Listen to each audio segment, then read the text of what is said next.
అమ్మవారు కనపడిన తర్వాత నాలో మార్పు వచ్చింది సార్. అప్పటి నుంచి ఇది అందటం బిగిన్ చేసింది సార్. వెనకాల సాయిబాబా కనపడుతున్నాడు, వెనకాల ఉన్న సాయిబాబా నా కళ్ళకి కనపడుతున్నాడు. కళ్ళకి కనపడుతున్నాడు, బాబా ఉండు ఉండు అంటున్నాను, ఇట్లా తిరిగి అనమాట. తారాదేవి 14వ రోజు వస్తుంది అనే స్పృహలో ఉన్నాను తప్పితే 4వ రోజు వచ్చింది ఇక్కడే కనపడింది అనేది నాకు స్పృహ లేదు సార్. అందులో ఉన్నటువంటి పంచభూతాలకి కనెక్షన్ ఉందని చెప్పి వీటితో దాటిన తర్వాతే మనం సబ్ కాన్షియస్ మైండ్ యాక్టివేట్ అవుతుందని చెప్పి 5వ రోజు రాత్రి దీపం ఏమైందంటే సాధన చేస్తున్నప్పుడు మామూలుగా పువ్వొత్తితో చిన్న పమిదిలో ఇంత వేసిన దీపం ఒక వేలేడంత వెలిగే అంత దీపం మోచేతంత వెలిగింది సార్. ఈ గ్రీన్ దారా గురించి చెప్పినట్టు ఎప్పుడు చూడని పక్షి ఒక చిన్న గ్రీన్ పక్షి రావడం బిగిన్ చేసిందంట సార్. అది చెప్తున్నంత సేపే ఉండేదంట సార్. ఆ తర్వాత అది వెళ్ళిపోయేదంట, వేరే ప్రపంచ విషయాలు మాట్లాడుతుంటే అది వెళ్ళిపోయేది. ఈ కర్మను తొలగించుకునే క్రమంలో నేను ఆధ్యాత్మిక సాధన చేయటం ద్వారా ఈ కర్మ నాకు ఎలా అంటింది, ఎందుకు వచ్చింది, అది గత జన్మ నుంచి వచ్చిందా లేకపోతే ఏ పాపం చేయటం వల్ల నాకు వచ్చింది అనేది నేను తెలుసుకోగలిగి. శ్రీ సన్నిధి ప్రేక్షకులకు నమస్కారం. మనం ఎందరో యోగులను, ఎందరో గురువులను, మరెందరో సాధకులను నిత్యం కలుస్తూనే ఉంటాం. వారి నుంచి అద్భుతమైనటువంటి ఆత్మజ్ఞానాన్ని తీసుకుంటూనే ఉంటాం. అయితే ఈరోజు మనం శ్రీ వెంకట సత్యసుమన్ గారు, వీరు గతంలో విద్యా సంస్థల్ని నడిపించి ఎందరో విద్యార్థులకు మార్గనిర్దేశం చేసి వారందరూ ఉన్నత విద్యావంతులై బయటకు వెళ్తుంటే ఎంతో ఆనందం పొందేవారు. కానీ అనుకోని అవాంతరాల వల్ల వాటన్నిటి నుంచి కూడా బయటకు రావాల్సి వచ్చింది. కానీ ఇక్కడ విద్యా సంస్థల్లో మన విద్యను బోధించడము, వారు నేర్చుకోవడము, వీరందరికీ అందించడంలో ఉన్న ఆనందాన్ని మించి ఏదో ఉంది. అదేంటో మనం తెలుసుకోవాలి, దాన్ని మనం పట్టుకోవాలి.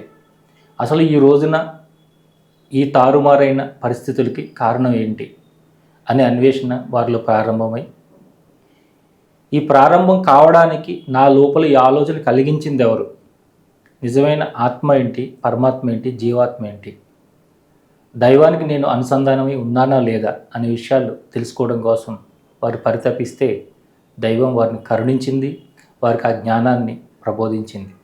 మరి ఆ విషయాలన్నీ ఈరోజు మనతో పంచుకోవడానికి వారు వచ్చారు. మరి ఏమాత్రం ఆలస్యం చేయకుండా ఈ సత్సంగాన్ని ప్రారంభిద్దాం. నమస్కారం. నమస్కారం సార్. చాలా సంతోషం మీరు రావడం. దీన్ని మనం ప్రారంభిద్దామండి.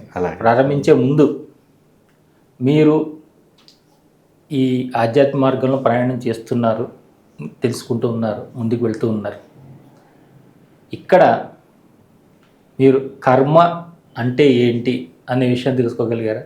కర్మ అంటే తెలుసుకోగలిగాను సార్, కొంతవరకు ఉన్నట్టు. ఈ కర్మని జీవితంలో జరిగే ప్రతి అంశము కూడా అంతకుముందు నాకు ఎలా ఉండేదంటే, నేను చేశాను, నేను సాధించాను, నేను లక్ష్యాన్ని చేరుకున్నాను అని ఇటువంటి ఆనందాలను పొందేవాడిని సార్. ఎప్పుడైతే సడన్గా నా ఇన్స్టిట్యూషన్స్ మీద లేకపోతే నా జీవితంలోనూ నా సంబంధం లేకుండా జరిగిన అంశాలను తెలుసుకున్న తర్వాత ఏదో ఉంది అనేటువంటి ఒక ఆలోచన అనేది ప్రారంభమైంది సార్. ఈ ఆలోచనను తెలుసుకునే క్రమంలో దేవుని సాధన చేస్తూ ఉన్నప్పుడు, దేవుని అడుగుతూ ఉన్నప్పుడు క్రమంగా దేవుడు నాకు తెలియజేసిన అంశాల్లో ఏంటంటే, అంతా కూడా మన చేతుల్లో లేదు, అంతా కూడా గత జన్మ సంచిత కర్మను అనుసరించి ప్రారంధ కర్మ జరుగుతుందని, చేయించేవాడు చేసేవాడు అంతా దేవుడేనని, మనం చేసేది ఏది మనకు నిలబడదని, దేవుడిచ్చిందే మనకు అంతిమంగా చేరుతుందని, ఆ దేవుడు ఇచ్చేది ఏంటి అనే క్రమం తెలుసుకుంటూ ముందుకు వెళుతున్న క్రమంలో దేవుడు నాకు అందిస్తున్న దాన్ని ఇంకా అందుకోవాలన్న ఆశతో, జిజ్ఞాసతో వెళుతూ ఉన్న క్రమం సార్ నాది. ఇదే నా కర్మఫలం అనుకుంటున్నాను సార్. ఇప్పుడు దేవుడు అందించేదే నా కర్మఫలం అనుకుంటున్నాను సార్. అనుభవించిందంతా కూడా కర్మ అనుకుంటూ ఈ జరుగుతున్నదంతా నా కర్మఫలంలో దేవుడు ఇస్తున్నది అనుకుంటున్నాను సార్. అంటే ఇప్పుడు ఎన్నో రకాల మార్గాలు ఉన్నాయండి దైవాన్ని తెలుసుకోవడానికి, మన ఆత్మజ్ఞానాన్ని పెంచుకోవడానికి, అసలు మనం ఎక్కడి నుంచి వచ్చామనే దానికి. కానీ దీనిలో మీరు ఉపాసన అనేదాన్ని, మంత్రోపాసన అనేదాన్ని, పూజా విధానం అనేదాన్ని పట్టుకొని మీరు తారా ఉపాసన చేయాలి, తారా మంత్రాన్ని చేయాలని మీకు ఎవరు చెప్పారు? ఆ క్రమం ఏ విధంగా జరిగింది? అమ్మవారికి ప్రత్యక్షం అయ్యారు? అయ్యారు సార్. అంటే నేను నిఖిలేశ్వరానంద స్వామి గారి గురించి కొంత విన్నాను సార్, పూర్తిగా కాదు కొంత విన్నాను సార్. ఆయన తాలూకు జ్ఞాపకాలని మోస్తున్న వ్యక్తి, ఆయన తాలూకు శిష్యరికంలో అనిల్ జోషి గారి గురించి కొంత విన్నాను సార్. విన్న తర్వాత ఇప్పుడు మనం చేసే దాంట్లో ఈ కలిగిన హనుమత్ సాధన చేసిన వాళ్ళ గురించి కొంత విన్నాను సార్. విన్న తర్వాత దేవుణ్ణి చూడటం అనేది మనం చెయ్యొచ్చు. దేవుణ్ణి మనం సరైన మార్గంలో ఒక సద్గురువు యొక్క అనుగ్రహంతో చేయగలిగితే కనుక ఆ దేవుడిని మనం ప్రత్యక్షం చేసుకోవచ్చు అనేది నాకు నమ్మకం కుదిరింది సార్. ఫస్ట్ ఆ నమ్మకం కుదిరినప్పుడు ఆ సద్గురువు ఎవరనేది ఒక్కొక్క వ్యక్తికి ఒక్కొక్క సద్గురువు ఎంచుకోబడతాడు. సద్గురువే శిష్యుని ఎంచుకుంటాడు, అయితే శిష్యుడు సద్గురువుని సద్గురువు చేత ఎంచుకోబడతాడు అనేది తెలిసింది సార్. అటువంటి సద్గురువు ఎవరా అనే అన్వేషణ బిగిన్ అయింది సార్. బిగిన్ అయినప్పుడు సడన్గా ఎటు వెళ్ళటానికి దైనందిన కార్యక్రమాలు చేయటానికి నా దగ్గర లేని పరిస్థితి వచ్చింది. వచ్చినప్పుడు మా అక్క సడన్గా ఒకరోజు రేపొద్దున షిరిడి వెళదామని అంది సార్. చిన్నప్పటి నుంచి నాకు 8 సంవత్సరాలు ఉన్నప్పటి నుంచి నేను సాయిబాబా అనే నా దేవుడు గురువు సర్వం సాయిబాబాకే చెప్పుకుంటూ ఉంటాను సార్, ఏ విషయమైనా కానీ. అటువంటిది సడన్గా షిరిడి వెళదామని అంటంతో రేపే వెళదామని అందనమాట. నేను వెళదామన్నాను సార్. వెళదామని అంటే రిటర్న్ టికెట్ కూడా బుక్ చేయక్క అని చెప్పన్నాను. 2 దొరికినాయి అంది. వెంటనే బయలుదేరి వెళ్ళిపోయాను సార్. మీ ఇద్దరం వెళ్ళిపోయిన తర్వాత సడన్గా ఆ రోజు ఏమైందంటే గురు పౌర్ణమి అయింది సార్. అక్కడ నా మిత్రుడు షిరిడి వెళ్ళిన తర్వాత ఫోన్ చేసి ఎక్కడ ఉన్నాను అడిగిన తర్వాత ఇక్కడ షిరిడిలో ఉన్నానంటే, ఈరోజు చాలా మంచి రోజు, మీరు ఎందుకు వెళ్ళారో అక్కడ బాబాని ప్రార్థించండి అని అన్నాడు సార్. అక్కడ 108 మంత్రాలు బాబాది షిరిడి నాకు ఎందుకు అనుకోకుండా తోసుకొచ్చినట్టు విఐపి దర్శనంలోకి టికెట్ తీసుకున్నాం. మామూలు వెళ్ళే దర్శనం కంటే కూడా విఐపి దర్శనంలోకి పంపించారు సార్. అక్కడికి వెళ్ళినప్పుడు ప్రశాంతంగా ఉంది, కొంత టైం దొరికింది. ఆ లైన్లో నేను కూర్చుని 108 సాయిబాబా నామాలు జపించగలిగాను సార్ పూర్తి ఏకాగ్రతతో షిరిడీలో. ఆ జపించాను. బాబా దర్శనం కూడా చాలా బాగా జరిగింది. అక్కడ కూర్చున్నప్పుడు మొట్టమొదటిసారిగా నాకు పద్యం సాయిబాబాది చరిత్ర పుస్తకం ఏదైనా సమస్య వచ్చినప్పుడు 21 రోజులు సాయిబాబా సచ్చరిత్ర చదివేవాడిని. ఎక్కిరాల భరద్వాజ్ గారు రాసినటువంటిది. ఒక సమస్య విడిపోయేది. ఇంకా ఎప్పుడు కూడా దేవుడిని పూజించినా కూడా ఇది కావాలి అది కావాలని ఎప్పుడు కోరుకునేవాడిని కాదు. నా జీవితం అంతా స్కూల్స్ కాలేజెస్తోనే ముడిపడి ఉంటుంది. అది బతికించడమే నాది అనుకుంటూ ఉండేవాడిని సార్. వాటి గురించే రోజుకు 15 గంటలు 14 గంటలు కష్టపడేవాడిని సార్. ఆ క్రమంలో చదువుతున్నంత ఎన్ని సంవత్సరాలు చదివినా సదానింబ వృక్షస్య మూలాది వాసత్ అనే పద్యానికి అర్థం అనేదాన్ని చదువుకుంటూ వెళ్ళేవాడిని. కొంతవరకే ఇది అనిపించేది. కానీ అక్కడ సాయిబాబా గుడికి షిరిడీకి వెళ్ళినప్పుడు ఆ వేప చెట్టు కింద ఉన్నప్పుడు సాయిబాబా అవి తిన్నాడని, ఆ ఆకలిగా ఉన్న వాళ్ళకి అవి ఇచ్చాడని, అంతకుముందు ఆ చరిత్ర నాకు తెలుసు. ఆకలి తీరిపోయేదని తెలుసు. ఆ వృక్షం దగ్గరికి వెళ్ళినప్పుడు అక్కడ ఆ వేప చెట్టు దగ్గరికి వెళ్ళినప్పుడు నింబ వృక్షము అంటే వేప చెట్టు సార్. ఆ సదానింబ వృక్ష అనే పద్యానికి కొంత అర్థం తెలిసింది సార్ అక్కడ. తర్వాత దాని గురించి తెలుసుకోగలిగాను. ఆ తర్వాత క్రమంగా నాలో ఏమైపోయిందంటే, నేను ఈ వచ్చిన క్రమంలో నాకు జరిగినటువంటి తారుమారైన జీవిత పరిస్థితుల్లో నేనేమయ్యానంటే, ఈ కర్మ ఏ జన్మలో చేసిన పాపమో ఈ కర్మను తొలగించమని చెప్పి దేవుణ్ణి వేడుకుంటూ వచ్చాను సార్. నేను నిరంతరం అదే చేస్తా.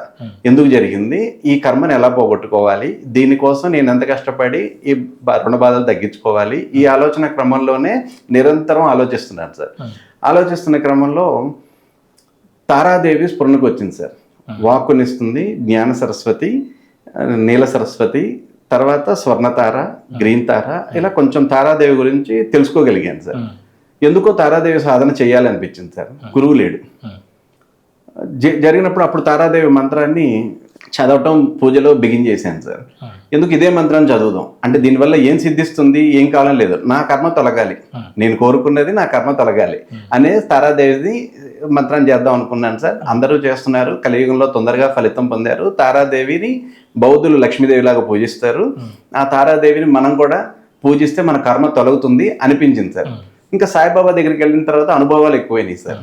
సాయినాథునికి ప్రార్థన చేసుకుని నీవే దేవుడివి, నీవే గురువు బ్రహ్మ కృష్ణ అనుకుంటూ ఈ పూజ బిగిన్ చేసింది. ఎలా చేయాలో తెలుసుకొని పూజ బిగిన్ చేసి ఒకరోజు 7వ తారీఖు నాడు చూస్తుంటే శుక్లపక్షం మొదటి శుక్రవారం నాడు తారాదేవి పూజ బిగిన్ చేయడానికి సంవత్సరం మొత్తంలో అదే దివ్యమైన రోజు అని చెప్పి ఎవరు చేసినా ఆ రోజు బిగిన్ చేసి 14 రోజులు 3 రోజులు ఇలా చేస్తుంటారని తెలిసింది సార్. ఇంకా ఎవరూ లేరు, బాబానే భారం వేసేసి ఆ శుక్లపక్షం అప్పుడు నేను చూసిన తర్వాత 2 రోజులే ఉంది సార్ వచ్చేది, మొదటి శుక్రవారం తెలుసుకుంటే. ఇక ఆ 2 రోజుల్లోనే అన్ని కార్యక్రమాలు రెడీ చేసుకొని చేస్తున్న పనులన్నీ వదిలేసి ఆ 2 రోజుల్లో తారాదేవికి సంబంధించినటువంటి అన్ని కార్యక్రమాలు మళ్ళీ మా సిస్టర్ దగ్గర కొంత ధనం తీసుకొని మొత్తం ప్రారంభించి చేశాను సార్.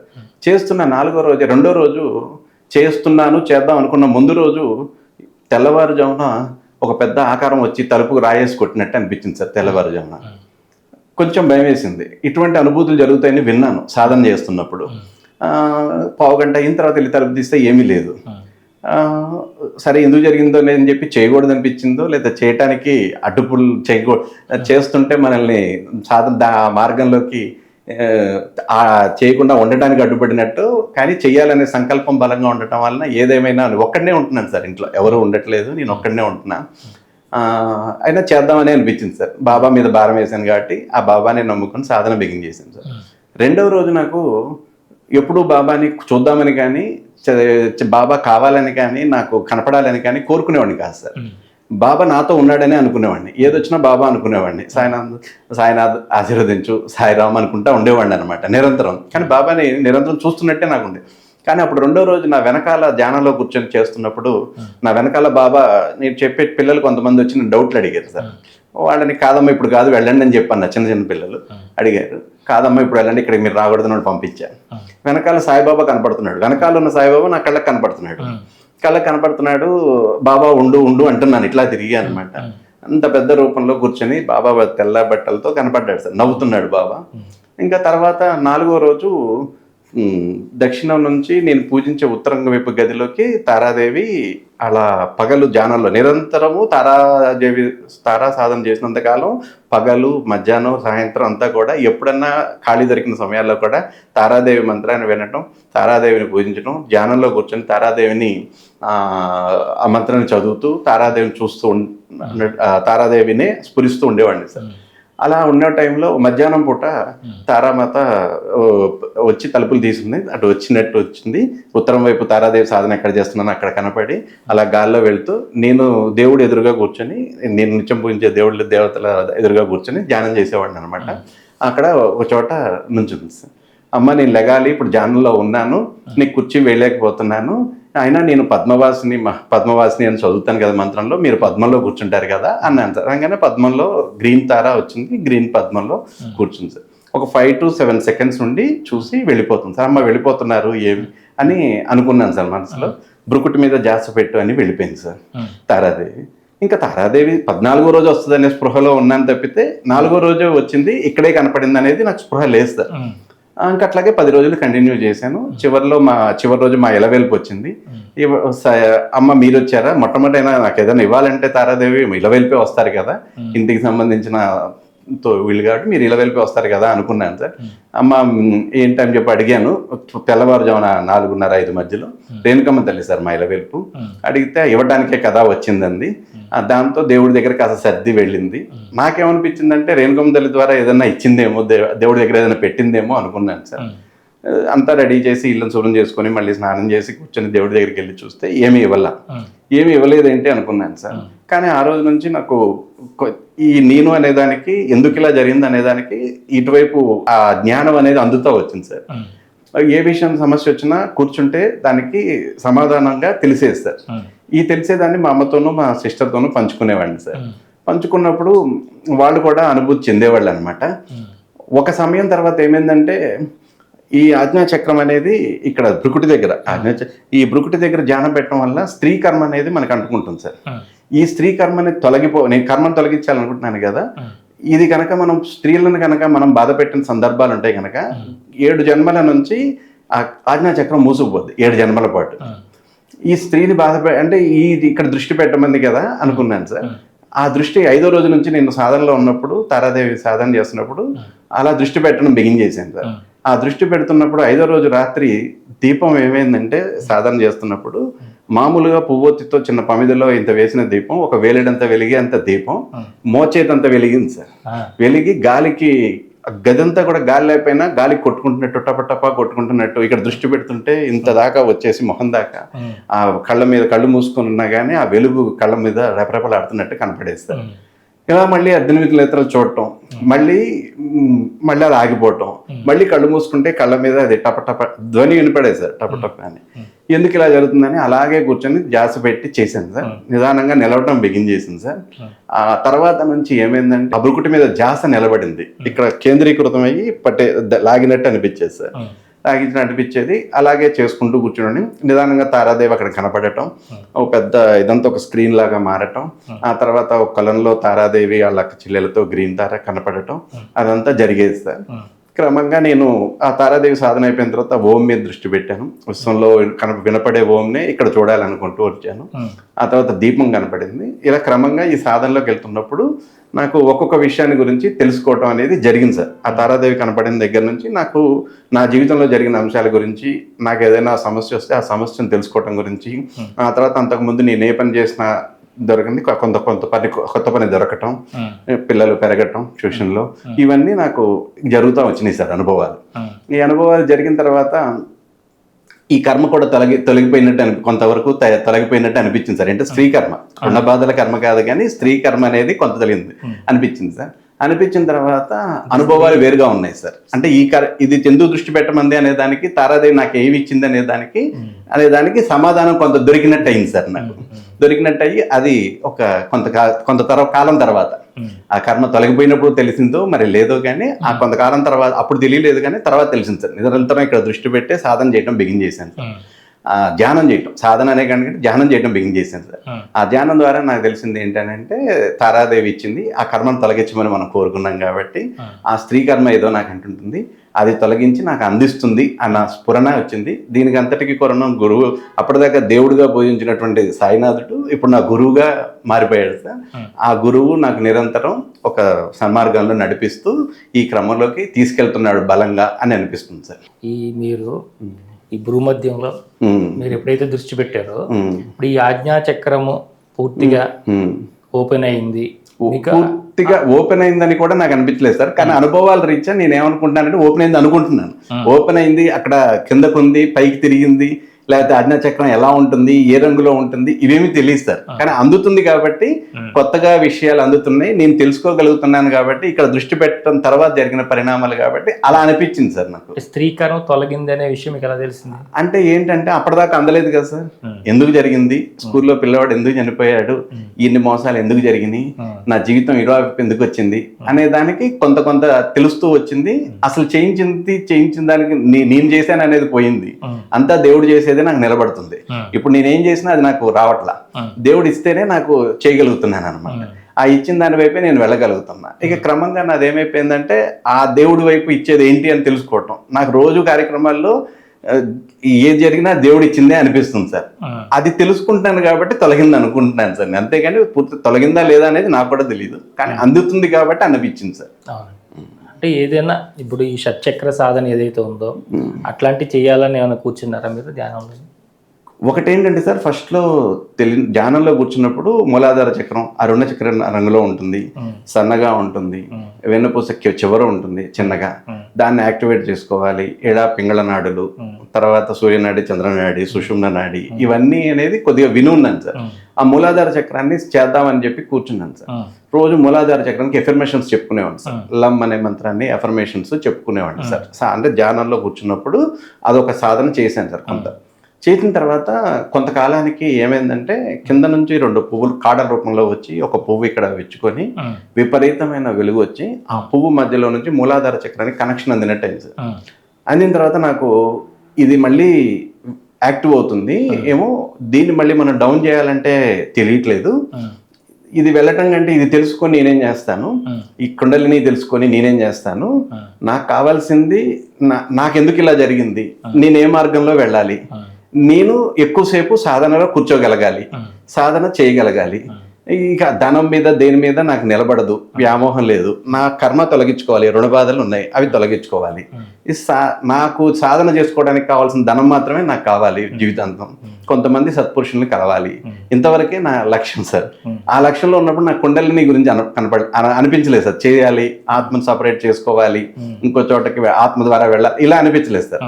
ఈ ప్రత్యక్ష శరీరంతోనే ఇది నేను అనుభవాన్ని పొందిన దాంతోనే కలిసి చర్చించి తెలుసుకుంటూ ఉందాం అనే లక్ష్యంతోనే వెళ్ళాను సార్. అందువల్ల కుండలిని వదిలేసాను సార్. నేను వదిలేసి ఈ ఆజ్ఞ ఇక్కడ దీని మీద బ్రుకుటి మధ్యలో ఉన్నటువంటి ఈ కేంద్రం మీదే దృష్టి పెట్టడం బిగిన్ చేశాను సార్. నేను మొదట్లో అయితే వైపు వెళ్దాం అనిపించింది సార్. తెలియని స్థితిలో ఉన్నప్పుడు ఆ ప్రయాణం చేశాను. చేసిన తర్వాత అక్కడ దాకా అనుభవం వచ్చింది. దాని తర్వాత నాలో జరిగిన మార్పులు ఏంటంటే భూమితత్వం అని, సహనం రావటం, అన్ని రకాల పిల్లలు ఉంటారు ట్యూషన్లో, అన్ని క్లాసుల వాళ్ళు ఉంటారు. విసిగిస్తున్నా ఆ సహనం అనేది అప్పుడు పెరిగింది సార్. ఓపికగా చెప్పడం పెరిగింది. పిల్లలు కూడా ఆధ్యాత్మికత అడగటం చేశారు. రాముని తత్వం ఏంటి, సీతాతత్వం ఏంటి, హనుమన్ తత్వం ఏంటి, ఇవన్నీ చెప్తా ఉంటే ఒకటి చెప్పాను. దాని తర్వాత ఏదైనా వచ్చినప్పుడు అక్కడ చెప్పమనేవాళ్ళు. అలా చెప్తా ఉండేవాడిని. ఇంకా ఓపిక సహనం అనేది అక్కడ అయింది సార్. జనరల్గా మూలాధార చక్రం ఏదైతే ఆ లక్షణాలు మనకి వస్తే గనక అది యాక్టివేట్ అయినట్టు అంటారు సార్. కానీ దాన్ని మళ్ళీ కింద స్థితికి తీసుకురావటం ఎలా అనేది తెలియాలంటే ఖచ్చితంగా గురువు కావాలి. కాబట్టి అది మనం ప్రత్యక్షంగా అనుభూతి చెందాలి, గురువు సమక్షంలోనే చేయాలి. ఇక దాని జోలికి మనం వెళ్ళకూడదు. అది యాక్టివేట్ అయితే అది ఆ వెలుగు అలా అనేది కనిపించింది సార్ నాకు. ఆ చిన్న అరుణ చక్రం లాగా అరుణ రంగులో కనపడి ఆ పువ్వులో నుంచి వచ్చినటువంటి సెంటర్ పాయింట్, పువ్వు సెంటర్ లోంచి వచ్చినటువంటి కాంతి, ఆ విపరీతమైన కాంతి సార్. ఆ కాంతి ఆ చిన్న దానికి కనెక్షన్ అయింది సార్. కనెక్షన్ అయిన తర్వాత ఆ వెలుగును చూసినాక నాకు కొంచెం ఇది కరెక్ట్ గా మనం చేసేది ఏదైనా గురువు సాధనలో గురువు సమక్షంలోనే చేయాలనిపించింది సార్. దాంతో నేను ఆగిపోయాను సార్ దానికి.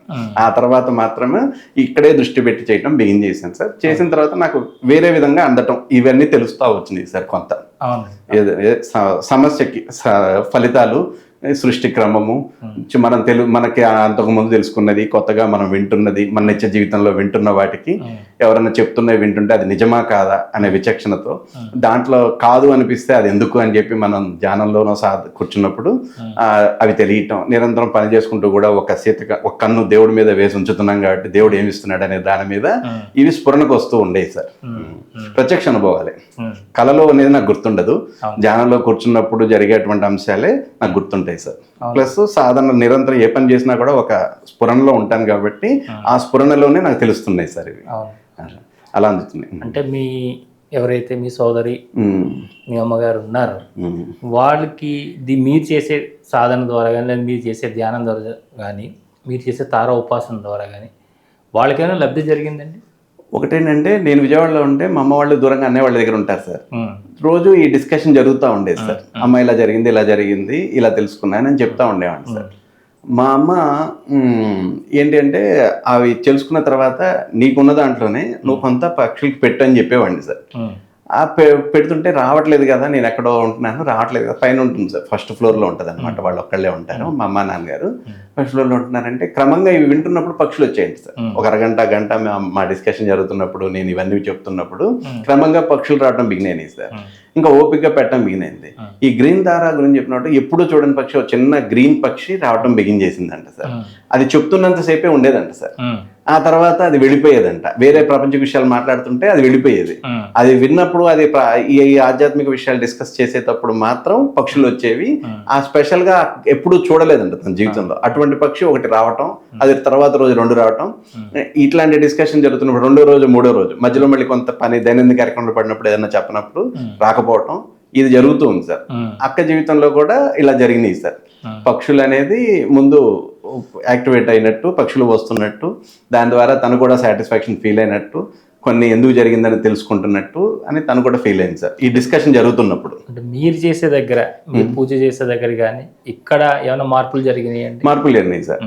ఏంటంటే మొట్టమొదటి ఎప్పుడు ఇంటి దగ్గర మొక్కలు ఉండేవి సార్. ఓనర్ మొక్కలు నీళ్లు పోయాలనేవాడు. ఫస్ట్లో నుంచి నేను అట్లా పోయడం బిగిన్ చేశాను సార్. ఆ తర్వాత సాధనలోకి వెళ్ళిన తర్వాత పక్షులు రావడం బిగిన్ అయింది సార్. ఒక గూడు కట్టినాయి అనమాట. ఇంట్లో గూడు కట్టొచ్చా లేదంటే గూడు బయట కట్టొచ్చు అని చెప్పి అనిపించింది సార్.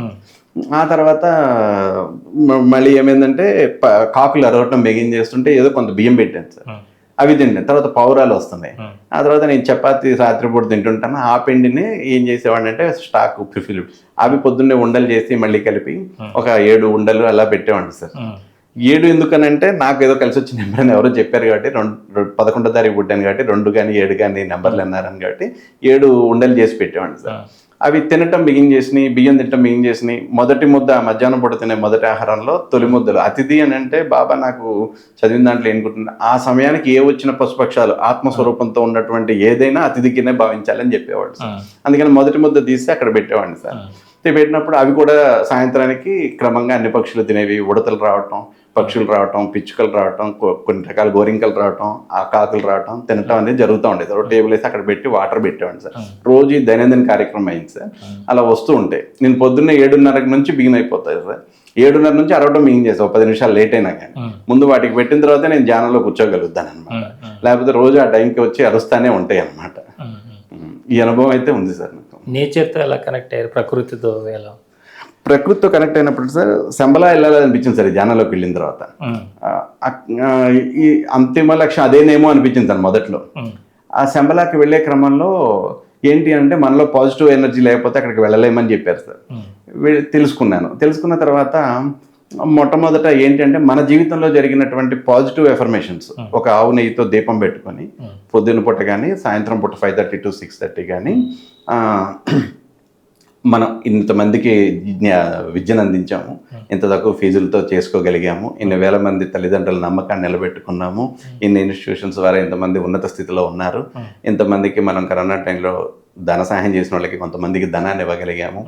ఈ పాజిటివ్ ఎఫర్మేషన్, మంచి తండ్రి మంచి తల్లి, ఇలా పాజిటివ్ ఎఫర్మేషన్స్, మంచి పంచభూతాలు, మంచి ఇల్లు, మంచి ఇరుగు పొరుగు, ఇలా అన్ని పాజిటివ్స్ చెప్పుకుంటూ ఒక ఆరోగ్య వ్యవస్థ నుంచి సూర్యచంద్రుల నుంచి ఇలా చెప్పుకుంటూ మళ్ళీ పైనుంచి కింద దాకా సార్ చక్రాల గురించి, నవగ్రహాల గురించి, రాసుల గురించి, ప్రకృతి గురించి, పంచగ్రహాల గురించి, జ్ఞానేంద్రియాల గురించి, కర్మేంద్రియాల గురించి అన్నిటినీ మనం ఎఫర్మేషన్స్ చెప్పుకోవడం బిగిన్ చేసింది సార్.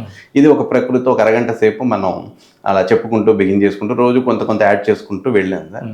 వెళ్ళటం వలన ఈ పక్షులు, తర్వాత ప్రకృతితో కనెక్షను, ఆ తర్వాత ఒక ప్లెజెంట్ అట్మాస్ఫియర్ బాడీలో బిల్డప్ అవటం, ఆ తర్వాత ఈ పంచగ్రహాలతో మన లోపల ఉన్న గ్రహాల గురించి, పంచగ్రహాలు ఉన్నాయని చెప్పి దీంతోనే ఈ శరీరం అని, పంచభూతాలు మనలో ఉన్నటువంటి పంచభూతాలకి కనెక్షన్ ఉందని చెప్పి వీటితో దాటిన తర్వాతే మనం సబ్ కాన్షియస్ మైండ్ యాక్టివేట్ అవుతుందని చెప్పి ఇలా తెలుసుకుంటూ వచ్చాం సార్. ఇది జరుగుతూ ఉన్న క్రమం సార్ ప్రజెంట్. ప్రకృతి, ధ్యానము, ఆ తర్వాత నిరంతరం దేవుని పట్ల ధ్యాసతో ఉండే సాధన. శ్వాస అన్నప్పుడు మొదట ఏమైందంటే సార్, ధ్యానము శ్వాస మీద ధ్యాస అన్నారు సార్. ధ్యాస అన్నారంటే శ్వాసను పీల్చుకోవటం మీద ధ్యాస అనుకుంటూనే కుండలినిలోకి వెళ్ళాం సార్ ఫస్ట్. కానీ ఏమైపోయిందంటే శ్వాసని తగ్గించుకోవటం. నాకు ఇప్పుడు కలుగుతున్న అనుభవాలు ఏంటంటే, నిమిషానికి మనం ఎన్నిసార్లు తీసుకుంటాం, కానీ శ్వాసని లోపల బిగించినప్పుడు ఎంతసేపు బిగించగలిగాము, ఎన్ని చక్రాలను దాటించగలిగాం ఆ శ్వాసని, ఆ తర్వాత ఆ శ్వాసని పైకి తీసుకురాగలిగాం. తీసుకొచ్చినప్పుడు శ్వాసని ఆపగలిగిన దాని మీద ధ్యాస ఉన్నప్పుడు బ్రెయిన్ యాక్టివేషన్ బాగా జరుగుతుంది సార్. బ్రెయిన్ బాగా యాక్టివేట్ అవుతుంది. ఆ ఆపినప్పుడు లోపల సబ్ కాన్షియస్ మైండ్లోకి కొంత యాక్టివేషన్ వస్తుంది సార్. ఆ తర్వాత నాకు అందుతున్నాయి సార్. ఇదే శ్వాస మీద ధ్యాస అనేది ఈ క్రమంలో తెలుసుకోగలిగాను సార్. మనం ఎన్ని తీసుకుంటాం అనే లెక్క నుంచి అసలు తక్కువ తీసుకోవాలి, క్రమంగా అది తగ్గిపోవాలి, అప్పుడే మనకి ఈ సబ్ కాన్షియస్ మైండ్ అనేది యాక్టివేట్ అవుతుంది, దాని ద్వారానే మన మార్గాన్ని తెలుసుకోగలుగుతాము అని వెళ్ళిన తర్వాత ఇక ఆ యాక్టివేషన్ అటువైపు వెళ్తుంది సార్ సాధన అనేది. ఇవన్నీ ప్రకృతితో వెళ్ళిన తర్వాత నిరంతరం జరుగుతున్న పరిణామాలు సార్. ఇంకా సాధనలో కూర్చున్నప్పుడు సార్, ఆత్మ జీవుల్లోకి ప్రవేశించిన తర్వాత ఆత్మ జీవాత్మగా మారిపోతుంది. ఈ జీవుడు ఏమవుతున్నాడంటే, ఈ పంచభూతాలతో ఇతను వచ్చినటువంటి దేహం ఇది.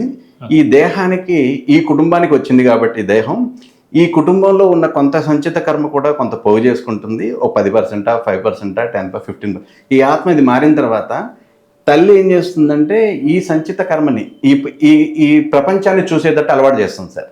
పతివ్రత ధర్మంతో, త్యాగబుద్ధితో, నిస్వార్థంతో తల్లి ఏం చేస్తుందంటే, ఆ తండ్రి భర్త వంశాన్ని ఉద్ధరించేలాగా ఈ పిల్లల్ని పెంచుతుంది సార్. తనకి ఏదన్నా కుటుంబానికి, పిల్లలకు ఏదైనా కష్టాలు వచ్చినప్పుడు దేవుడిని ప్రార్థిస్తుంది సార్. తను ప్రార్థించే దగ్గర నిస్వార్థం ఉంటుంది సార్. పిల్లల కోసము, భర్త కోసము, కుటుంబం కోసము కష్టాలు తొలగించమని ప్రార్థిస్తుంది సార్. కాబట్టి దేవుడు కనెక్షన్ అనేది తనకి దక్కుతుంది. దక్కటం వలన వీళ్ళ కష్టాలు తొలగిపోతున్నాయి. వీళ్ళు ప్రపంచంతో అనుసంధానమై ఉంటారు. జీవాత్మగా ఉన్నంతసేపు ప్రపంచంతో అనుసంధానమై ఉంటారని చెప్పి, ఎప్పుడైతే సబ్ కాన్షియస్ మైండ్ యాక్టివేట్ అయిందో, ఈ ప్రపంచంతో అనుసంబంధం ఉన్నప్పుడు కలిప్రభావానికి లోనవుతారని చెప్పి, ఈ కర్మలు సుకర్మలు, మంచి చెడు కర్మలు అంటే ఎక్కువ సుఖాలు, తక్కువ కష్టాలు కలిప్రభావంలో ఉంటాయి. శని ప్రభావం అనేది ప్రతి ఒక్కరి జీవితంలోనూ వస్తుంది. ఈ శని ప్రభావం ఎంత ఎక్కువ ఉంటే అన్ని కష్టాలు పడినప్పుడు ఆ దేవుడి తత్వాన్ని వాళ్లే తెలుసుకోగలిగితే, ఇప్పుడు ఈ నేనేంటి అనేది తెలుసుకునే క్రమంలో, ఎందుకు ఈ కష్టాలు వచ్చినాయి అనేది తెలుసుకునే క్రమంలో వీళ్ళు ఆత్మకు పైనున్న స్థితి, పరమాత్మ స్థితిని తెలుసుకునే వైపు అడుగులు వేస్తారని చెప్పి, అందుకనే శని భగవానుడు ఆధ్యాత్మిక స్థితిని తెలియజేస్తాడు కాబట్టి శనిని కూడా మనం భగవానుడిగా అనుకుంటామని చెప్పి దేవుని మార్గాన్ని తెలియజేస్తాడు. కాబట్టి ప్రతి ఒక్కరి జీవితంలో శని ఉండటమే ముఖ్యమైనది. కలిప్రభావం నుంచి దూరంగా జరగాలంటే, ఆత్మతత్వాన్ని తెలుసుకోవాలంటే ఆత్మజ్ఞానం, మనం తెలుసుకునేది ఆత్మజ్ఞానం సార్. మొదట ఆత్మతత్వాన్ని, ఆత్మజ్ఞానాన్ని తెలుసుకోవాలంటే కనుక మనం శని ప్రభావానికి లోన్ కావాలి. శని ప్రభావంలో లోన్ అయినప్పుడు అది ఎక్కువ శని, అష్టమ శని, అర్ధాష్టమ శని లాగా అష్టమ శని ప్రభావానికి గురైన వాడు అదృష్టవంతుడని, అష్టమ శని వలన అన్నీ కోల్పోయిన తర్వాత నేనెవరు అనే స్థితి తెలుసుకోగలిగినప్పుడు మనం ఏంటి, నేనేంటి అనేది తెలిసినప్పుడే అప్పుడు మన సబ్ కాన్షియస్ మైండ్ని యాక్టివేట్ చేసుకోగలుగుతామని, అప్పుడు మనకి కొంత ప్రకృతిలోకి వెళ్ళగలుగుతామని, ఇంకొక స్థితిని మనం చేరుకోగలగటానికి మార్గం దొరుకుతుందని తెలిసింది సార్. ఈ తల్లి అనే దానికి ఏంటంటే సార్, జీవాత్మని నడిపించేది.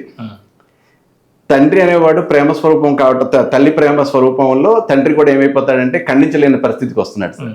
కాబట్టి తల్లి తప్పు చేసిందా అనట్లేదు సార్, కానీ ఏమైపోయిందంటే ఆత్మను మనం తెలుసుకునే స్థితి మనకి రావట్లేదు అనమాట. అనుభవాలు కానీ పతివ్రత ధర్మం వల్ల చేయటం వల్ల కానీ తల్లికి ఫలితం వస్తుంది.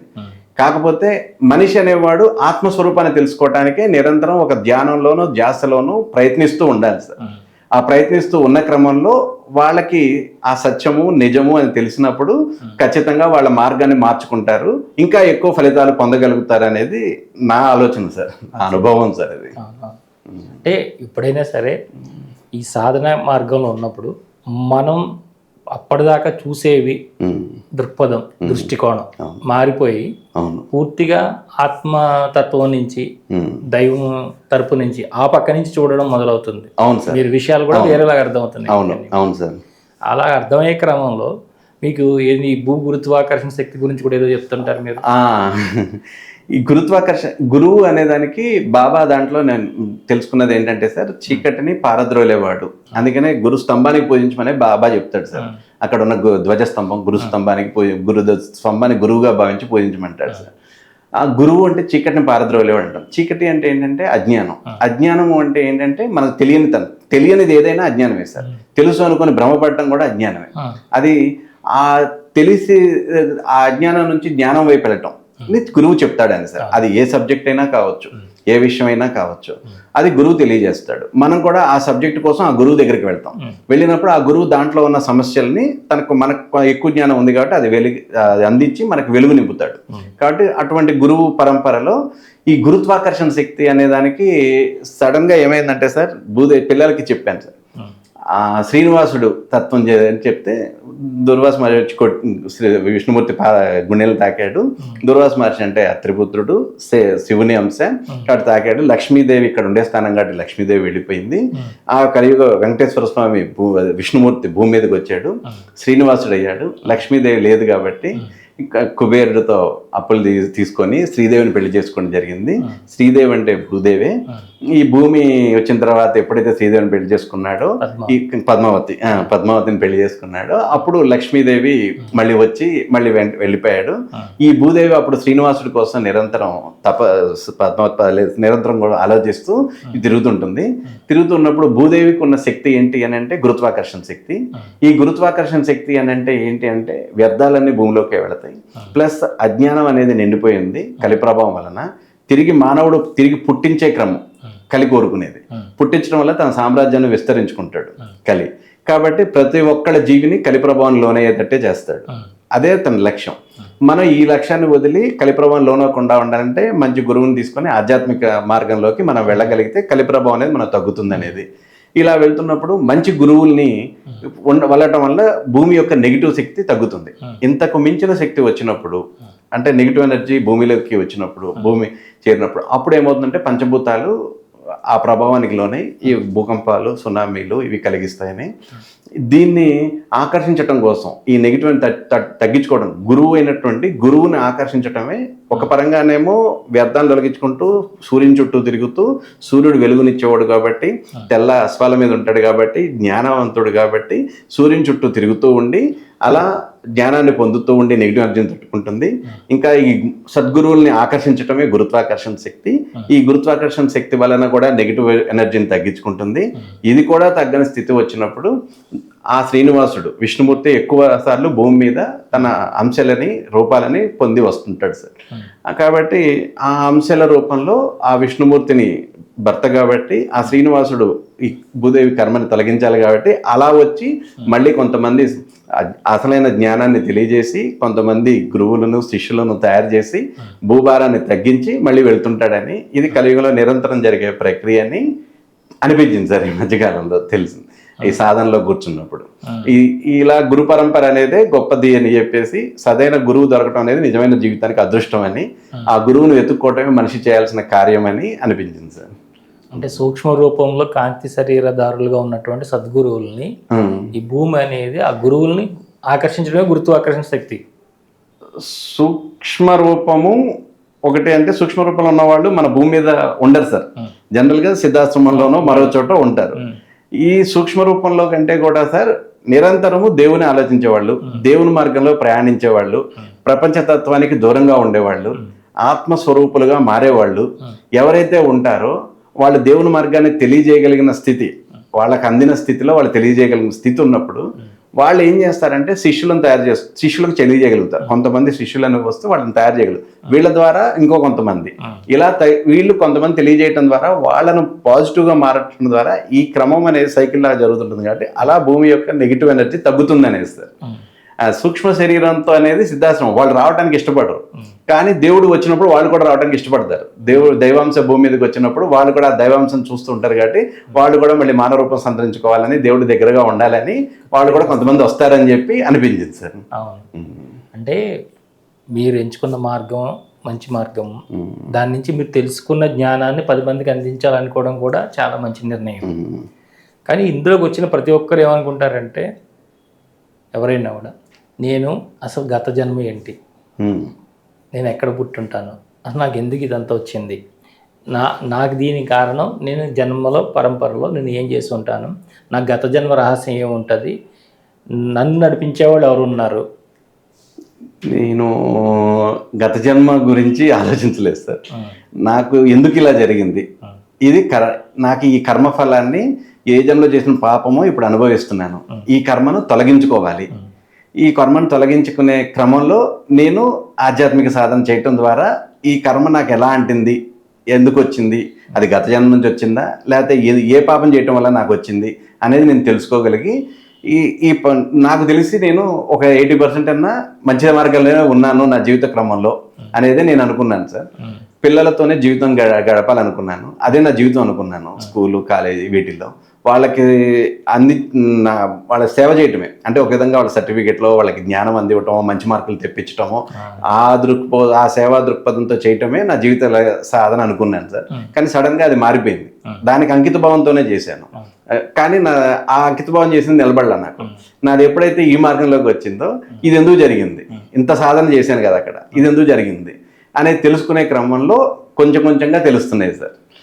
మంచి మార్గమే నేను చేసింది, ఆ మార్గాన్ని నాకు ఎందుకు మార్చి మళ్ళీ ఈ మార్గంలోకి, అలా తెలుసుకునే క్రమంలో ఈ మార్గంలోకి వెళ్తున్నప్పుడు తెలుస్తూ ఉన్నాయి సార్, కొంచెం కొంచెంగా తెలుస్తూ ఉన్నాయి సార్. క్షేత్రాలు అంటే ఇప్పుడు తారా ఉపాసన ఉందని మీరు చేస్తున్నారు, ఈ తారా పీఠ్ ఎక్కడైతే ఉందో అక్కడ వెళ్ళారా? లేదు సార్, వెళ్ళాలనే తలంపు ఉంది. దేవుడు తీసుకెళ్తేనే ఇప్పుడు అనే తలంపులో ఉన్నాం మనం, ఏది చేసినా దేవుడు ఇవ్వాల్సిందే. మీరు ఇంతకు ముందు దేవాలయాలు సందర్శన చేసేటప్పుడు వెళ్ళేటప్పటికి మీరు ఇక్కడికి వచ్చి మీకు అమ్మవారు ప్రత్యక్షమైన తర్వాత రెండిట్లో తేడా జరిగిందా? అమ్మవారు కనపడిన తర్వాత నాలో మార్పు వచ్చింది సార్. అప్పటి నుంచి ఇది అందటం బిగిన్ చేసింది సార్. దేవాలయాలకు వెళ్ళినప్పుడు ఏమైనా మార్పు తెలుస్తుందండి? దేవాలయాలకు వెళ్ళినప్పుడు సార్ ఓ ప్రశాంతత ఉంది సార్, ఏదో పాజిటివ్ వైబ్రేషన్ ఉందనిపించింది. అక్కడ హారతి తీసుకోవటం అనేది కరెక్ట్గా అదేమనిపించింది సార్. తర్వాత ఆ దేవుడికి దగ్గరగా ఉండటం వల్ల, అంటే గర్భగుడిలోకి వెళ్ళేవాళ్ళం, అంతరాలయ దర్శనంలోకి వెళ్ళినప్పుడు ఆ లోపలికి అడుగు పెట్టినప్పుడే ఒక వైబ్రేషన్ లాగా చిన్న నిక్కబొట్టుకున్నట్టు, చల్లటి గాలి తగులుతున్నట్టు, ప్రశాంతత ఉన్నట్టు అనిపించేది సార్. అక్కడ అంటే అక్కడ సాయంత్రం పూట అక్కడ కూర్చున్నప్పుడు, ఎప్పుడైనా గుడికి వెళ్ళినప్పుడు, ఏ గుడికి వెళ్ళినా కానీ, కొద్ది పెద్ద గుళ్ళకి వెళ్ళినప్పుడు ఇంకో రకంగా ఉండేది. ఎవరు లేని ఎక్కువ కిటకిటలాడకుండా జనాలు లేకుండా ఉన్న ప్రదేశానికి వెళ్ళి పెద్ద పెద్ద గుళ్ళకి వెళ్ళినప్పుడు అప్పుడు వేరే అనుభూతి ఉండేది సార్. ఇక్కడ మామూలుగా గుడికి వెళ్ళి కాసేపు కూర్చున్నప్పుడు దర్శనం చేసుకొచ్చి చుట్టూ తిరిగి దర్శనం చేసి పూజారి గారి దగ్గర తీసుకొని వచ్చి ఆ ప్రసాదం తింటూ అక్కడ కాస్త కలెక్షన్ చేసి ఎంతో ప్రశాంతత చేశారు. ఆ వైబ్రేషన్ అనేది కనిపించేది సార్ నాకు. కానీ దాని గురించి ఎక్కువ ఆలోచించలేదు. మళ్ళీ వచ్చిన తర్వాత ప్రపంచ కార్యక్రమాల్లో పడిపోయాం, దైనందిన కార్యక్రమాల్లో పడిపోయేవాళ్ళం. కానీ ఆ గుడికి ఎప్పుడైనా మనసు బాగున్నప్పుడు అనే స్థితిలోనే ఉండేవాళ్ళం సార్. ఇప్పుడు ఏంటి అని అంటే మన ఇల్లే మనకు గుడి అయిపోయింది, మన చేసే సాధనే మనకి ఏ ఆలోచనలు రానివ్వట్లేదు, ఎన్ని కష్టాలు ఎన్ని ఇబ్బందులు ఉన్నాయన్నమాట. ఈ ఆలోచనల కంటే దూరం చేసేసింది. అసలు ఆలోచనలు ఆలోచించట్లా, కానీ ఆలోచించకపోతే నేను ఏమైపోతానో కూడా నాకు ఒకప్పుడు భయం ఉండేది, ఇప్పుడు ఆ భయం లేదు. అంతా దేవుడే చూసుకుంటాడు అనే తలంపులోనే వెళ్తున్నాను సార్. కాబట్టి ఇప్పుడు కూడా ప్రశాంతత ఉంది సార్ కొత్త. అందుకనే నేను చేసుకోగలుగుతున్నాను, చేసుకున్నంతసేపు దృష్టి పెట్టగలుగుతున్నాను సార్. ధ్యానం చేసుకోగలుగుతున్నంతసేపు దృష్టి పెట్టగలుగుతున్నా, నిరంతరం ఆ దేవుడు ఏమిస్తున్నాడు అనే దాని మీద ధ్యాసలో ఉన్నాను సార్. బాబా కాకుండా మీకు ఇంకా ఏ గురువులు కూడా ఎక్కడ కూడా మీకు కనపడడం కానీ మీకు దిశానిర్దేశం చేయడం కానీ జరగలేదండి? చిన్నప్పుడు సార్ 14 ఏళ్ల మధ్యలో వెంకటేశ్వర స్వామి గుడిలో గురువులు ఇట్లా ఆధ్యాత్మిక తత్వం తెలిసిన వాళ్ళు, పురాణాలు చదివిన వాళ్ళు వచ్చి సత్సంగాలు ఏర్పాటు చేసేవాళ్ళు సార్. అక్కడ కూర్చున్నప్పుడు అప్పుడు మహాభారతం టీవీలో వచ్చేది కాబట్టి అది విని, అప్పుడు నేను కుంతిదేవి మాద్రి ఎందుకు సతీసహగమనం చేసింది, మిగతా వాళ్ళు ఎందుకు సతీసహగమనం చేయలేదు, అసలు సతీసహగమనం చేయొచ్చా లేదా, అదేంటి అని ఆయన అడిగాను సార్. చిన్న తెలీదు, అప్పుడు మనకి ఏదొస్తే అది అడగటమే పని కాబట్టి అట్లా అడిగాను సార్. అడిగినప్పుడు ఆయన చెప్పిన సమాధానంలో కొంతవరకే సంతృప్తి చెందాను సార్, కానీ చెప్పేవాళ్ళు నాకు ఎవరు లేరు సార్. ఆ తర్వాత నేను తెలుసుకునే క్రమంలోనే అది ఒక 20 ఏళ్ళు 25 ఏళ్ల జర్నీలో అప్పుడప్పుడు అడుగుతూ ఉండేవాడిని సార్. తెలుసుకునే దాంట్లో అడుగుతూ ఉన్నప్పుడు సతీ సహగమనం అంటే భర్తతో పాటు సహగమనం చేయాలని. ఒక స్టేజ్లో పాండురాజు చనిపోవడానికి కారణం మాద్రి అని, అందువల్లనే మాద్రి చేసిందని ఒకళ్ళు. ఆ తర్వాత పతివ్రత ధర్మంలో భర్త లేకపోతే జీవించలేని అనుకునే వాళ్ళు వెళ్తారని ఒకళ్ళు, ఆ నిప్పుల మీద కూర్చుంటారని వాళ్ళకి ఏమి అవదని ఒకళ్ళు, అందుకే వాళ్ళకి ఏమి అవదని ఒకళ్ళు. ఆ తర్వాత నాకు అనిపించింది ఏంటంటే అది మాద్రి కోరుకుని వెళ్ళింది సార్. నేను బతకలేనని మాద్రి కోరుకుని వెళ్ళింది. కుంతీదేవి మాత్రమే ఈ బిడ్డల్ని సాకగలదు అని కుంతీదేవికి బాధ్యతలు అప్పచెప్పి వెళ్ళగలిగింది. కాబట్టి తను కోరుకుని వెళ్ళిందే కాబట్టి ఎవరు అలా వెళ్ళమనేది లేదు. అలా వెళ్ళింది తను కోరుకుంది కాబట్టి తను ఒక్కటే వెళ్ళింది మహాభారతంలో అని తర్వాత మళ్ళీ ఎవరో చెప్పిన దాన్ని బట్టి తెలుసుకున్నాను సార్. మళ్ళా చంద్రశేఖర శాస్త్రి గారు అప్పట్లో చెప్పేవాళ్ళు ఈ పురాణ వాటి గురించి. అలా వినేటప్పుడు ఆయన ద్వారా కొన్ని అందేవి సార్, కొంచెం విడిపోయాయి సార్ కొన్ని. అప్పుడు ఆ టైంలో అవి వినేవాళ్ళం సార్, కానీ ఇప్పుడు మనం తెలుసుకున్న క్రమంలో అది లేదు. ఆ పాత అనుభవాల్లో మాత్రం అది ఒకటి ఉంది సార్ నాకు. అంటే మీరు మామూలుగా భగవంతుడి ధ్యాసలో ఉన్నప్పుడు, భగవంతుడి జ్ఞానం ఉన్నప్పుడు భగవంతుని గురించే తెలుసుకుందాం, అమ్మవారి గురించే తెలుసుకుందాం కాకుండా ఈ మనుషులకి గోత్రాలు ఎందుకు వచ్చినాయి, ఇవన్నీ ఎందుకు, ఈ ఆలోచనలు ఎందుకు వస్తున్నాయి, అసలు గోత్రాలు ఎందుకు వచ్చినాయి ఆలోచిస్తే మీకు ఏమనిపించింది? ఏంటంటే సార్, ఒక కులం ఒక వృత్తిలో ఉంది సార్. గోపాలకులు గోవులు వీళ్ళందరూ కూడా కృష్ణుడు మావాడు అనుకుంటా ఉంటారు ఒక వాళ్ళు. ఈ వృత్తుల్ని బట్టి కదా కులాలు వచ్చింది. కానీ ఋషుల పేరు వీళ్ళు పెట్టుకుంటున్నారు. ఈ కులాలు వృత్తులు సంబంధించిన వాళ్ళు వీళ్ళు ఋషుల పేరు పెట్టుకుంటున్నారు. ఆ గోత్ర నామాలు అంటే కౌండిన్యస్ గోత్రం, జమదగ్ని గోత్రం, ఈ గోత్రాల పేర్లు పెట్టుకుంటున్నారు. కానీ వాళ్ళేమో బ్రాహ్మిన్సో లేదా ఋషులనో మనం అనుకున్న దాన్ని బట్టి, కానీ వాళ్ళు ఏంటో మనకు తెలియదు. వాళ్ళు జ్ఞానం తెలుసుకున్న వాళ్ళు, వాళ్ళకి వీళ్ళకి సంబంధం ఏంటి, ఎందుకు వచ్చింది ఈ గోత్రం అనే ఆలోచన ఒకటి వచ్చింది సార్ ఒక టైంలో విన్నప్పుడు. దాన్ని మన సార్లో కూర్చున్నప్పుడు గోవు అంటే గోవు అంటే తెలుపు అంటే జ్ఞానము, గోవు అంటే అన్నీ ఇచ్చేదే, ఆవు పాల నుంచి నెయ్యిగా మారే క్రమమే ఆధ్యాత్మిక తత్వము. కాబట్టి జ్ఞానం అనేది గోవులతో ఉంది. కాబట్టి ఆ గురువులు కూడా ఏం చేసేవాళ్ళు, పాత గురువులు పూర్వకాలంలో గోవుల్ని మేపుకురమ్మని, దర్భలు తెమ్మని యాగాలు చేయడానికి, లేకపోతే దైనందిన కార్యక్రమాలు, ఆశ్రమ కార్యక్రమాలు అప్పచెప్పేవాళ్ళు. శిష్యుడు ఎంత బాగా గురువు చెప్పిన పనిని అంకిత భావంతో సాధన చేసుకుంటూ వచ్చేటప్పుడు వాడికి జ్ఞానాన్ని సాయంత్రం పూట కూర్చున్నప్పుడు జ్ఞానం చెప్పేవాళ్ళు. వాళ్ళకున్న జ్ఞానాన్ని, నాలెడ్జ్ని ఏదైనా పంచేవాళ్ళు. ఈ సాధన చేసేటప్పుడు ఆ శిష్యుడు ఆ గురువుకి అంకిత భావంతో ఉండి ఈ గోవుల్ని మేపుకొచ్చిన వాడు ఏమైపోయాడంటే వృద్ధి చెందుతూ ఉండేది. ఆ ఆశ్రమ కార్యక్రమం కూడా వృద్ధి చెందుతూ ఉండేది. చెందినప్పుడు అతను జ్ఞానవంతుడు అవుతున్నాడు అనేది గురువు తెలుసుకుంటా ఉండేవాడు. ఇతని ద్వారా ఏ పని చెప్పాడో ఆ పనిలో అతను వృద్ధి చెందుతున్నప్పుడు అతని సాధన బలంగా ఉందని, ఆ వృద్ధి చెందుకున్నాడని, జ్ఞానం తెలుసుకుంటున్నాడని గురువు తెలుసుకొని ఆ గోవుల్ని అప్పచెప్పిన వాడు గోవుల్ని వృద్ధి చెందినాయి కాబట్టి అతను కొంచెం సాధనలో మంచి స్థితికి వచ్చాడు అనుకున్నప్పుడు అతన్ని గురువు పంపించేవాడు. ఇలాంటి వాళ్ళ క్రమంలో, ఇలాంటి శిష్యుల క్రమంలో వాళ్ళు ఏమయ్యారంటే కొంతమంది శిష్యులు తయారు చేసుకోవటం, వాళ్ళ వృత్తుల్లో వాళ్ళు ఆ జ్ఞానాన్ని తెలుసుకొని వాళ్ళ కర్మల్ని తెలుసుకుంటూ రూపుమాపుకుంటూ ఆ వృత్తిని భావిస్తూ వెళుతున్నప్పుడు ఆ వృత్తి గురించి అడిగినప్పుడు పలానా గురు పరంపర అని చెప్పుకుంటూ ఈ వెళుతూ గురువునే దైవంగా భావిస్తూ తల్లి తండ్రితో పాటు గురువుని కూడా చెప్పుకుంటూ అది ఏమైపోయిందంటే అది గోత్రంగా చెప్పుకోవటం బిగిన్ చేశారు. ఆ గురు పరంపరలో ఉన్న వాళ్ళే కుల పరంపర అయిపోయింది, వృత్తి పరంపర అయిపోయింది, వృత్తి పరంపర కుల పరంపర అయిపోయింది. ఆ కులంపర ఆ గురువులో ని గోత్రంగా మారిపోయిందేమో అనిపించింది సార్ నాకు. ఎవరో చెప్పింది కాదు, ఆలోచిస్తున్నప్పుడు ఆ సాధనలో ఆ గోత్రాన్ని గురించి గోవుల పట్ల ఆత్రం చెందినవాడు సాధనలో గోవు వృద్ధి చేశాడు. గోవు వృద్ధి చేయడంలో జ్ఞానం వచ్చింది. ఆ జ్ఞానం వలన ఆ వృత్తిలోనూ ఆ సాధనలోనూ ఆధ్యాత్మిక సాధన కావచ్చు, వృత్తి సాధన కావచ్చు, ఏదైనా ఆ సాధనలో అతను ఎక్కువ ఫలితాలను పొందాడు. ఆ పొందటం వలన ఆ గురువు నామాన్నే ఎక్కడి నుంచి పొందామంటే ఆ గురునామాన్ని చెప్పుకోవటం, ఆ తర్వాత ఆ గురు పరంపరని శాశ్వతం చేసుకోవటం కోసం, ఆ తర్వాత తరాలు కూడా దాన్ని అందుకోవటం కోసం అది గోత్రంగా చేర్చుకొని ముందుకు వెళ్ళాడు అనేది అనిపించింది సార్. అంటే ఇప్పుడు మీరు ఈ మార్గంలోకి వచ్చిన తర్వాత చక్కగా సాధన బాగా జరుగుతుంది కదండి, అంత బాగా జరుగుతుంది, అన్నీ జరుగుతున్నాయి. అమ్మవారి దర్శనం పొందారు. ఎందుకంటే ఎంతోమంది ఎన్నో సంవత్సరాలు ఎన్నో రకాల యజ్ఞాలు, యాగాలు, క్రతువులు చేసి లేదంటే ఎంతో సాధన చేసి నిత్యం అనుష్ఠానం చేసేవాళ్ళు కూడా తొందరగా దర్శనం కలగదు. అవును. అంటే ఈ దర్శనం మీకు కలగడానికి ఇంత తొందరగా కలగడానికి కారణం ఏముంటుంది? సద్గురువే సార్. అంటే నాకు గురువు ఎవరూ లేరు, నాకు బాబా తీసుకెళ్ళింది మిరాకిలే. తెల్లారే వెళ్ళిపోయాం. ఆ రోజు గురు పౌర్ణమి అవటం, అక్కడ నేను చేయగలగటం, ఆ తర్వాత నన్ను వెంటనే తారా సాధన చేయించటం, ఆ తారా సాధనలో భృకుటి మీద దృష్టి పెట్టమనటం, ఆ దృష్టి పెట్టిన తర్వాత దీపం పెద్ద దీపంతో వెలగటం, ఆ తర్వాత దాన్ని నేను ఎక్కువ బలపరచుకోవటం, దాని తర్వాత నాకు అందటం. ఇవన్నిటికీ కారణం ఏంటంటే అప్పటిదాకా నాకు దేవుడిలాగా భావించిన సాయిబాబా అప్పుడు గురువులాగా పూజించడం బిగిన్ చేశాను సార్. ఇప్పుడు ఏది చేసినా సాయిబాబానే గురువుగా తెలుసుకుని మొదట గురువుకి గురుభ్యో నమః అని సాయిబాబాని పూజించి ఏ పనైనా బిగిన్ చేస్తుంటాను. ఆ గురు పరంపరలోనే నాకు ఇదంతా అందుతుంది అనుకుంటున్నాను సార్. సాయినాథుడు ఇప్పటి నుంచి నాకు గురువు సార్. అక్కడి నుంచి దేవుడుగా ఉన్నటువంటి పూజించిన వ్యక్తిని నా ట్యూషన్ పేరు కూడా వన్ సాయి ట్యూషన్ సార్, అలా పెట్టుకున్నాను అనమాట. అది కూడా దేవుడు ఇచ్చిందే పేరు. అలాగే సాయిబాబానే నా గురువు అనుకొని ఆ పరంపరలో అందుతున్న తారాదేవి సాధన కూడా ఆయన ఇచ్చిందే అనుకున్నాను సార్. దాని తర్వాత కూడా జరిగే ఫలితాలు కూడా ఆయన ఇస్తున్నదనే అనుభూతిలోనే ఉన్నాను సార్ నేను.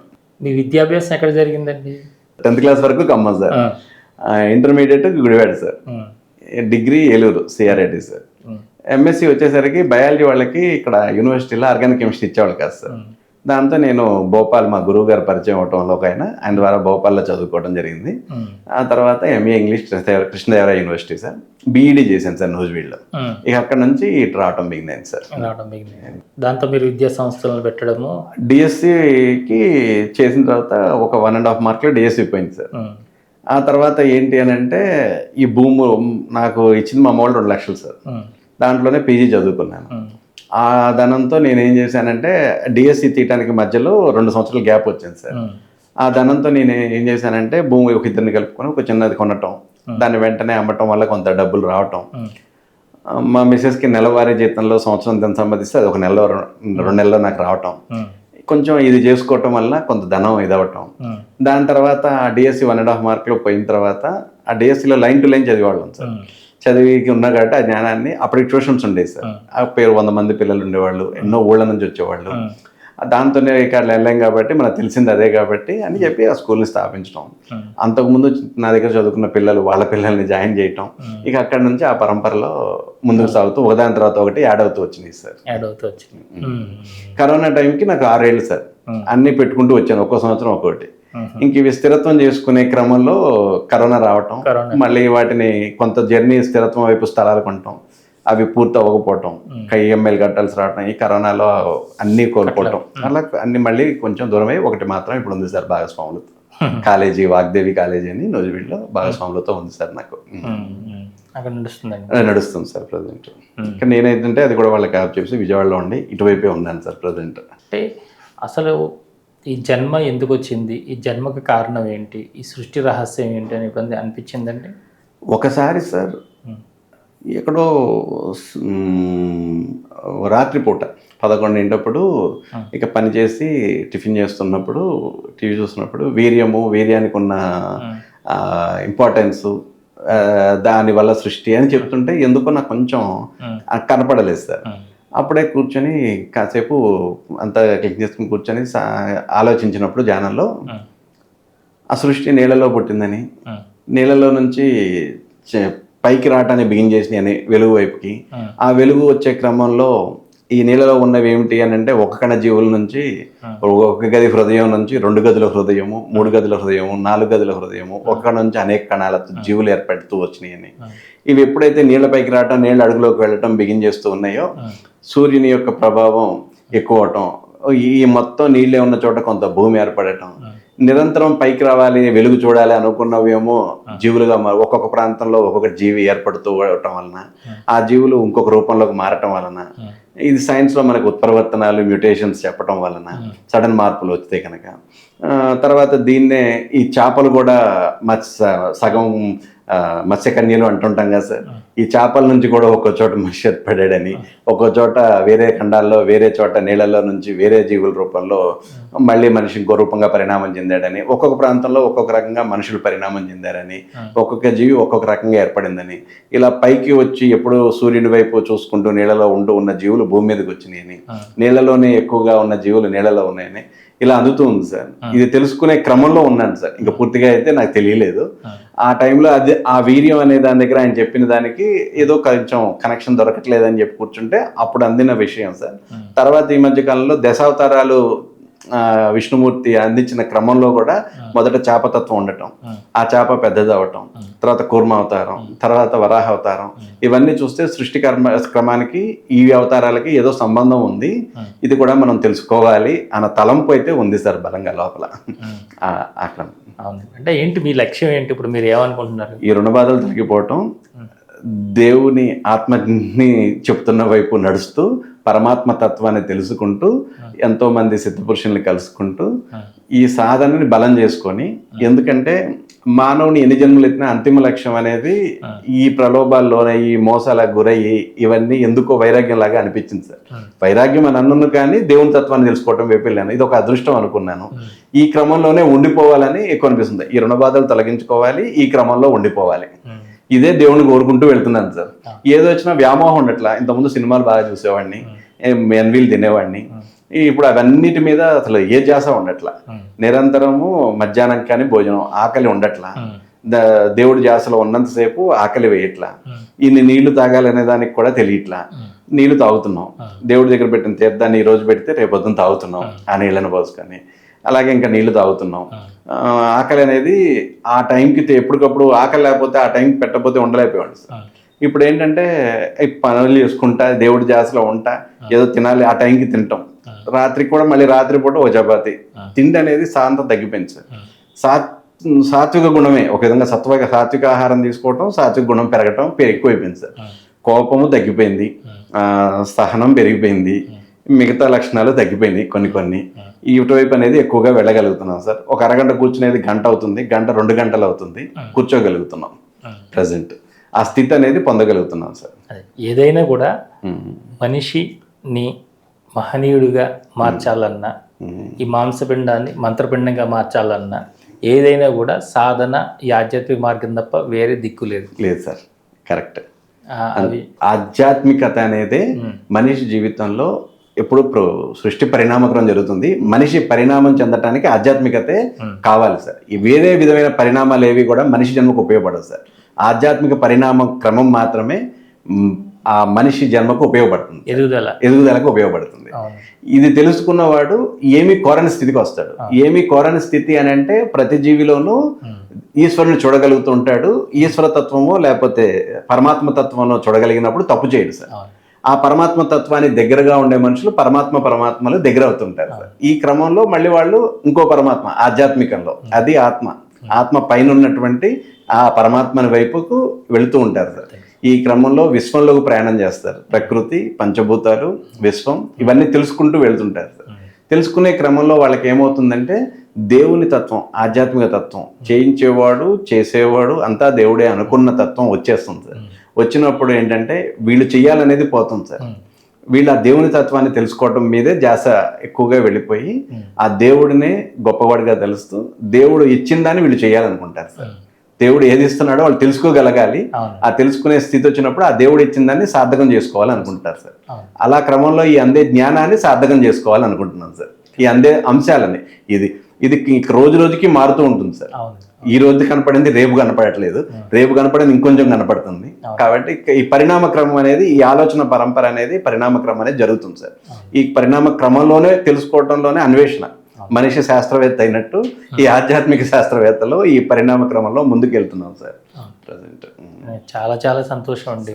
చాలా మంచి విషయాలు మీ లోపల ఉన్నవి, మీరు చేస్తున్న సాధన, అలాగే అమ్మవారి కృప, ఆ గురు కృప మీ మీద ఉన్నది. దాని ద్వారా మీరు ఈ లోకానికి సేవ చేయాలి, ఈ భూమికి సేవ చేయాలి, ఈ ప్రకృతికి సేవ చేయాలి, ఈ విశ్వానికి సేవ చేయాలి, ప్రతి జీవికి మీ సేవలు అందాలని కోరుకుంటున్నామండి. ధన్యవాదాలు సార్.